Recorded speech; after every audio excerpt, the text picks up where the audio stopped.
And then the second thing that I want to do is acknowledge we have a very active chat today. All right, hold on just 1 second. So we'll start with Corrido, who said, I think the Lakers and Warriors are going to be good this year. I see them getting past the first round. And I have no idea if that's going to be exactly what's going to happen, but I mean, I wouldn't count out Steph Curry or LeBron James either.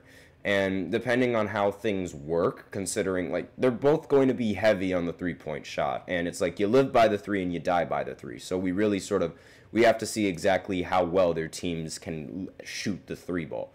And next we have shots below the belt. Popovich knew Leonard's physical capabilities. The system was perfect.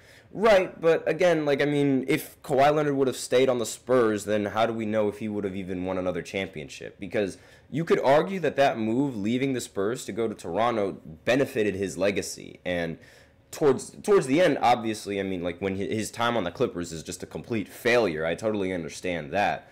But it's not like Kawhi Leonard is he actively wants to play. It doesn't seem like that, at least. So I don't really know if you can really get angry at Kawhi Leonard with that. But again, I do understand your point on thinking that he does have an ego. Just because he's quiet doesn't mean that he's humble. Diggs, how's it going? He just wanted to say what's up. And then Corrido, once again in the chat, said this is going to be one heck of a Western Conference this year. Now with Warriors, Kings, and Lakers look like they finally got back to form. Not entirely sure exactly how the Kings are going to play, but they do have some of the most underrated players in the NBA right now, so anything is possible. Andre is also in the chat saying Kawhi is cursed. He's finessing the Clippers. That Toronto team with Kawhi is criminally underrated.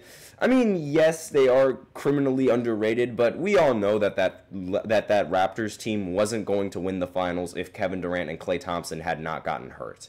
And shots below the belt again said he was the prodigy, the future of the Spurs. They were going to build a team around him. Yeah, well, Kawhi didn't want to wait. And he didn't really need to wait because there was already a championship-ready team with the Toronto Raptors. And boom, he got it. And, I mean, his time with the Clippers, again, it's just been seen as a failure. But that one season with if anything, if you're going to blame Kawhi Leonard for anything, it shouldn't be for him leaving the Spurs, but for him not staying another year with the Toronto Raptors. I feel like that should be something that Kawhi Leonard gets blamed for. Not necessarily for leaving the Spurs, because, I mean, he left, but then he ended up winning a championship. You could make the argument that the Raptors could have even repeated again, considering how Kevin Durant eventually left towards again.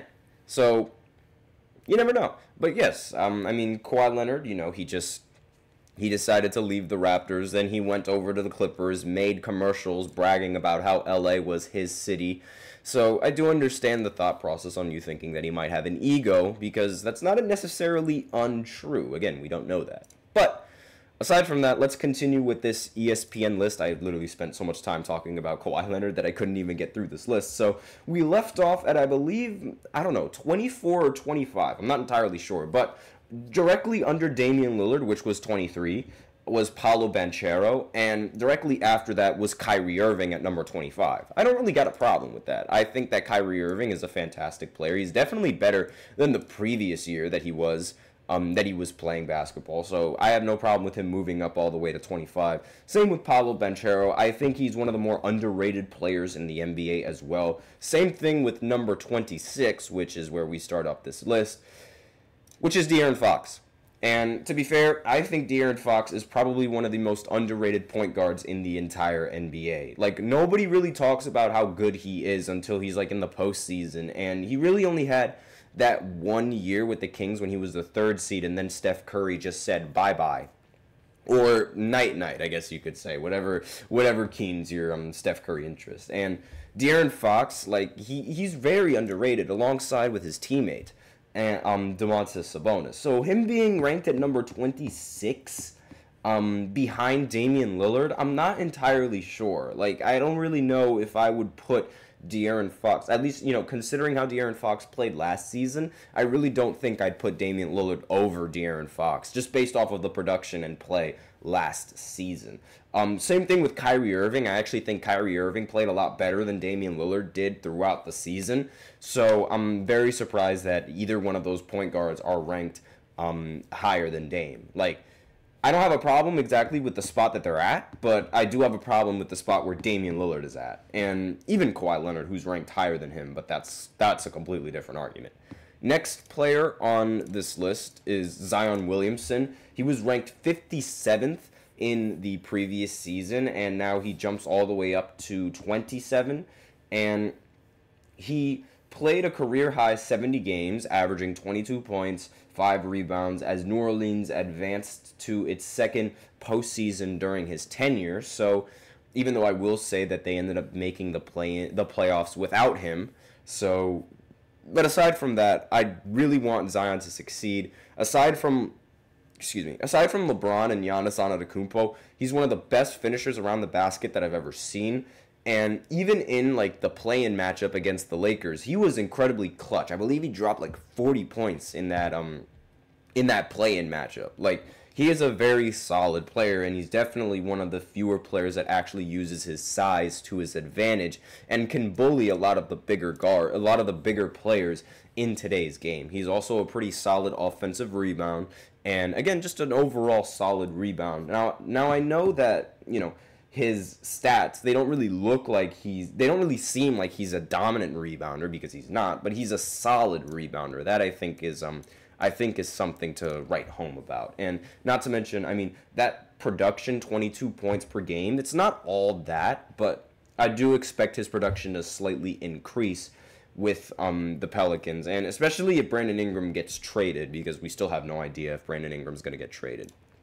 However, having Jimmy Butler ranked at 28th, I'm not entirely sure about. I don't really think that having Jimmy Butler better than Zion Williamson is accurate or even worth mentioning. Because this, I don't know. I know I'm not a big fan of playoff Jimmy Butler, and I do think that playoff Jimmy Butler is a little bit overrated, but Jimmy Butler takes his team far in the postseason. And he is arguably one of the big reasons why his team goes that far in the postseason. So having him under Zion Williamson, somebody who is unable to stay healthy, somebody who's unable to really lead his team far in the postseason, I don't really think that's entirely fair. Maybe it's because the Eastern Conference is relatively simple, and maybe it's because Jimmy Butler doesn't really seem to take the regular season seriously. That I could somewhat understand, but at the end of the day, I don't think Jimmy Butler should be ranked anywhere lower than Zion Williamson, or even honestly, that's really about it. Zion and maybe even Damian Lillard, at least, given this previous season, he should not be ranked lower than Zion. So maybe flip-flop between the two of them. Don't really agree with that whatsoever.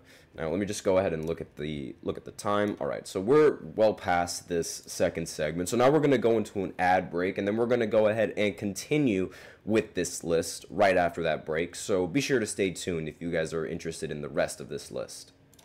Looking for your daily fix of sports talk without having to pay for it?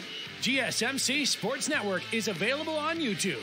Just search GSMC Sports Network. Get your fix of daily sports talk shows on YouTube, absolutely free. NFL, college football, NBA, MLB, MMA, UFC, fantasy football, and so much more.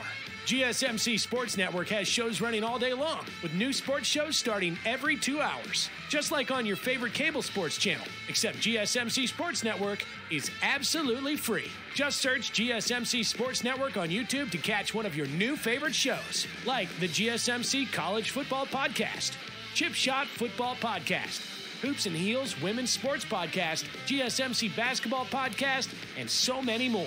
Check it out for yourself. GSMC Sports Network, now available on YouTube absolutely free.